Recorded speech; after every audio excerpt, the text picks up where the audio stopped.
Hola, bienvenidos una vez más a Puerta Regional. Nos encontramos nuevamente desde aquí, desde la ciudad de Bahía Blanca, en el sudoeste de la provincia de Buenos Aires, por Canal Rural, por supuesto, para compartir un poco de lo que viene sucediendo en nuestra región.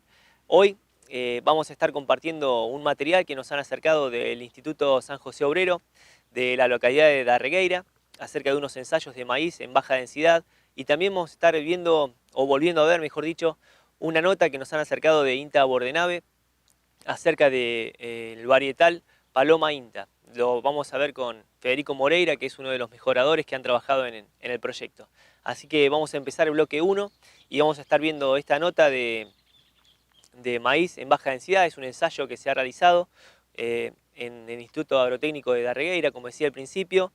El que va a estar contándonos acerca de este material es el ingeniero agrónomo Luis Nieto, de dicho instituto, que también, bueno, algunos datos para agregar a esta nota es que los ensayos fueron realizados en franjas de 200 metros con testigo apareado y se sembraron los varietales de siembra, se sembraron en dos momentos. En el primer momento se sembraron 26 varietales y en el segundo momento se sembraron 33 varietales.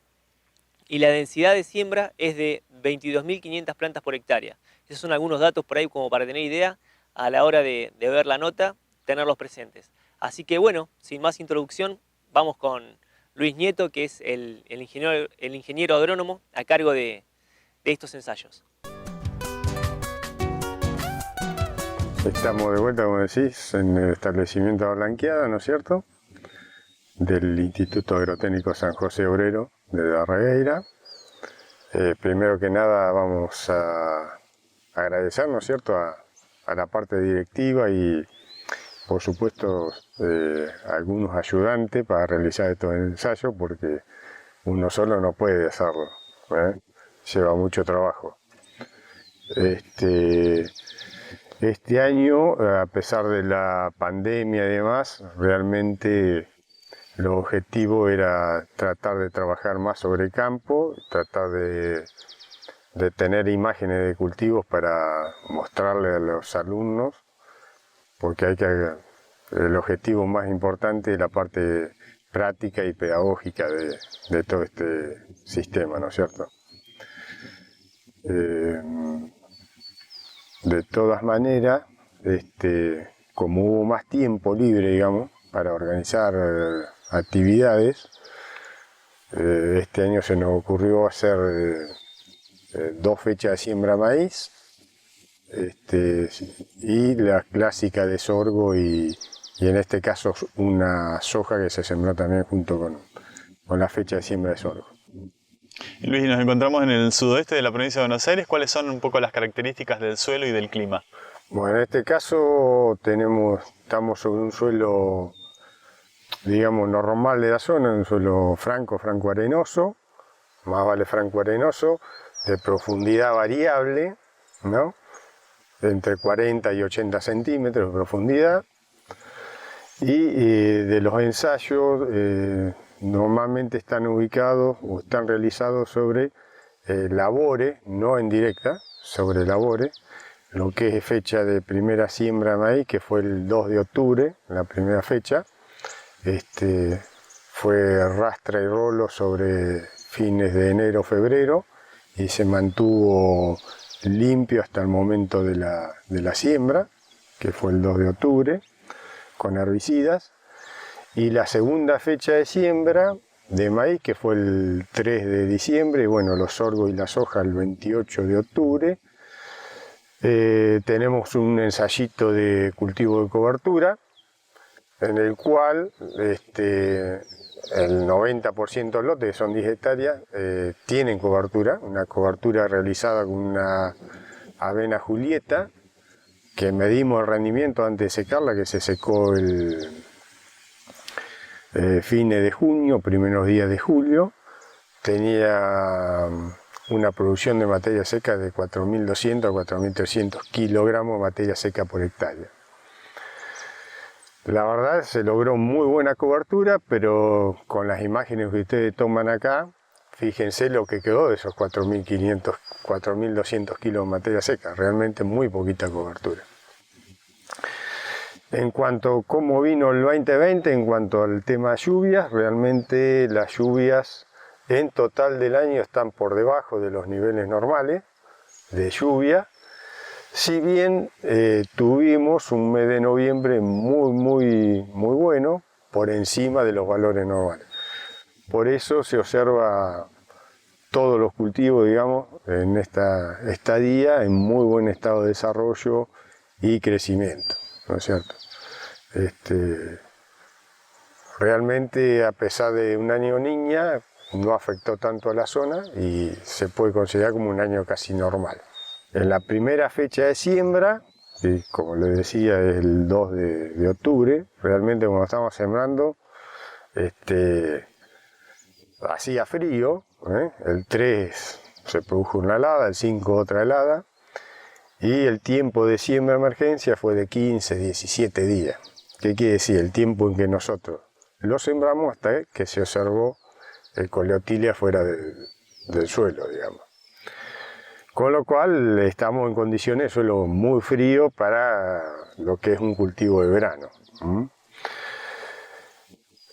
Como nosotros sabemos que la primera fecha de siembra normalmente es así, con suelo frío, tuvimos que realmente tener en cuenta todas las condiciones de control de malezas e insectos posibles para lograr una buena implantación del cultivo. Con lo cual la tecnología estuvo a full ahí, con insecticidas curasemillas, con insecticidas al suelo pulverizado, bueno, todos los recaudos posibles para lograr el stand de planta que tenemos logrado en esta circunstancia.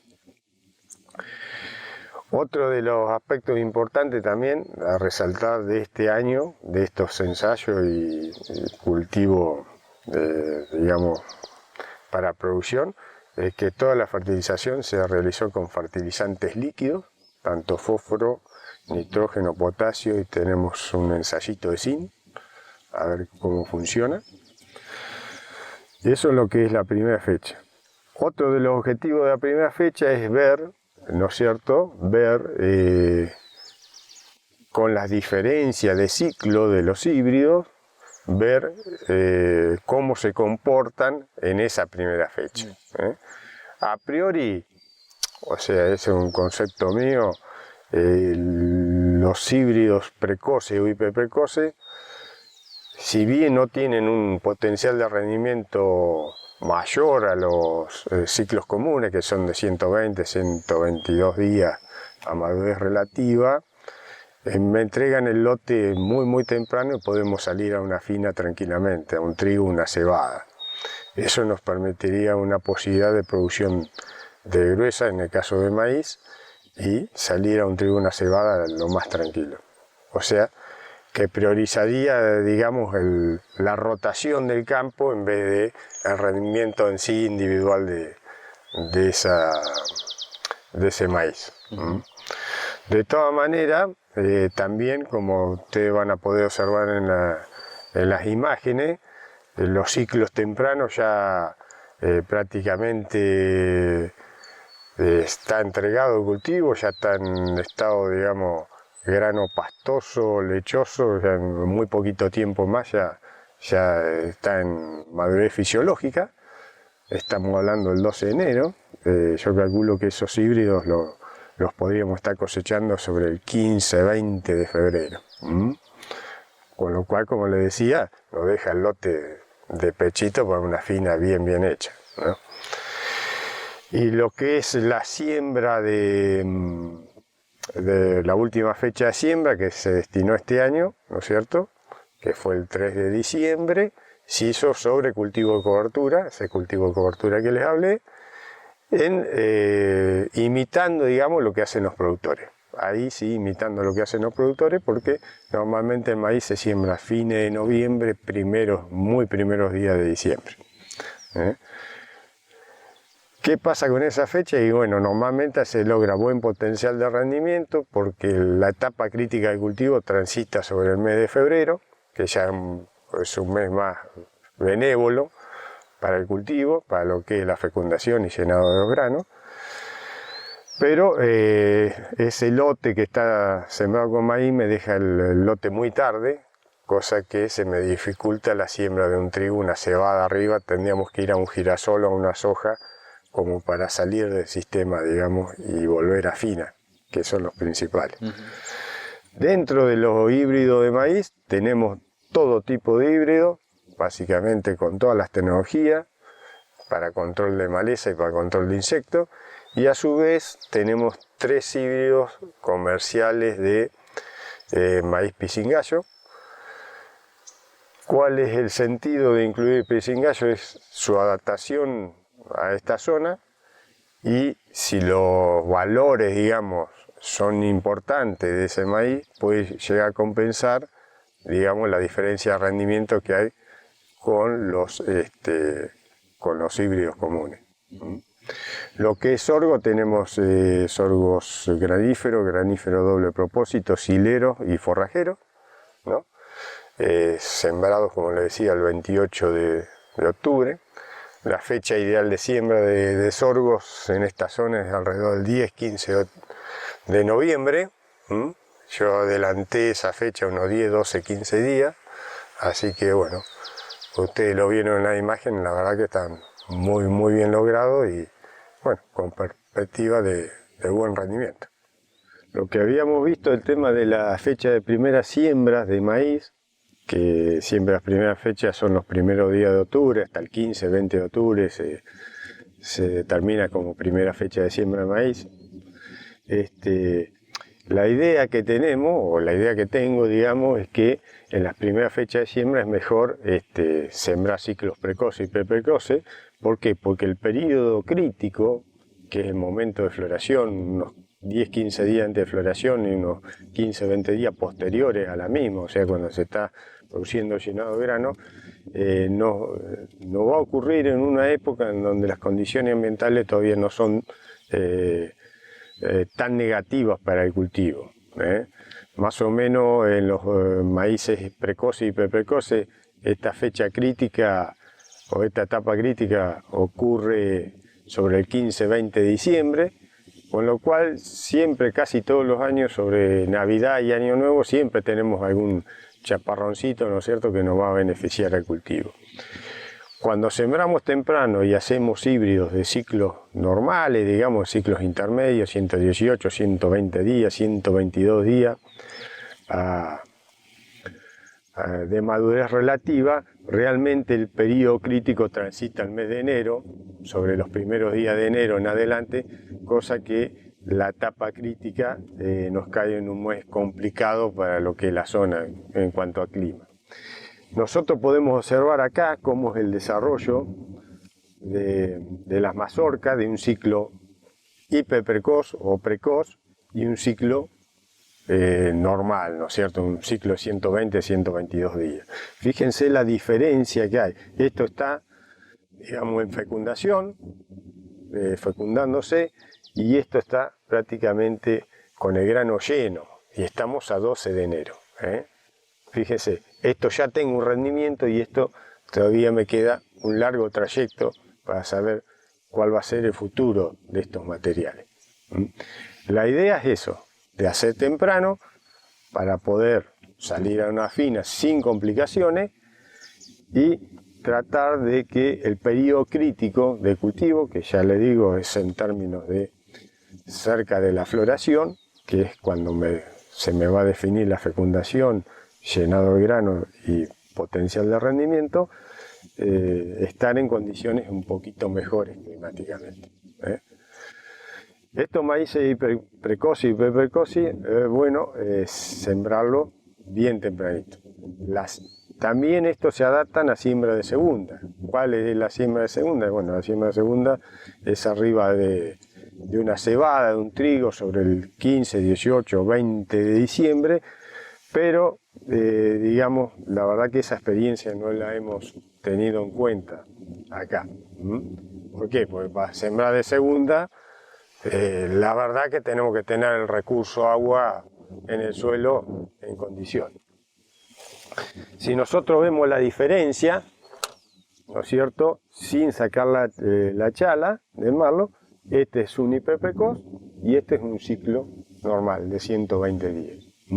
Fíjense la etapa fenológica, digamos, como es en un caso y en el otro caso.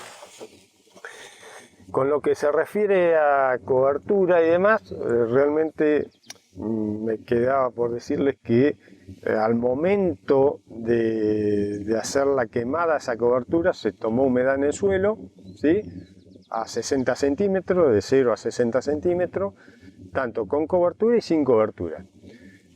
Afortunadamente, después de haber tomado la humedad, nos cayeron unos 30-40 milímetros, con lo cual se equiparó la humedad dentro del perfil del suelo.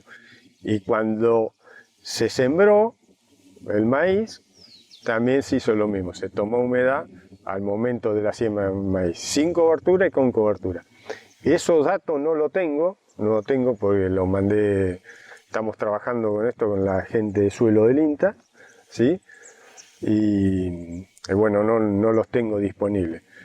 A priori había más humedad en la cobertura que en el suelo desnudo, a priori. Pero tengo que saber bien los datos del muestreo de cómo nos dio. Luis, lo que decíamos un poco al principio, ¿no?, más allá del año atípico por la no actividad presencial, esto es algo que normalmente desarrollan los chicos, los estudiantes, y que además les sirve como material de estudio, ¿no?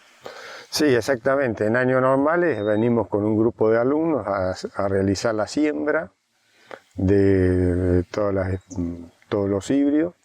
Ahí aprenden mucho de maquinaria, puede cambiar placa, contraplaca, de asembradora, digamos, y hay que contar números de granos en una determinada superficie. O sea, es una actividad muy, muy enriquecedora de la parte de vista pedagógica y práctica, ¿no es cierto? Con lo cual este año, por supuesto, no se pudo lograr. Pero uno de los objetivos es ese, que los chicos aprendan, se ensucien un poco con tierra y con grasa, que es la única manera de aprender. Están buenos los PowerPoint, está todo bueno, pero los pingos, como digo yo, se hacen en la cancha. En la cancha es estar arriba del lote, regulando la sembradora y viendo. En marzo normalmente siempre hacemos la recorrida con los chicos que participan de los ensayos, como para que vean las diferencias entre todos los materiales, tanto de maíz, sorgo y soja, en este caso. Y en este año, ¿cómo se llega a ellos a través de una forma virtual para que puedan observar el material? ¿Cómo lo fuiste trabajando? Sí, en realidad está muy buena la pregunta. En el momento de la siembra y demás, me ayudaron colegas que están trabajando en la institución y por supuesto el empleado de campo que siempre se prende a esta actividad. Hemos sacado fotos, hemos filmado y a través de esa foto y filmación he ido dando las clases, digamos, a través de imágenes.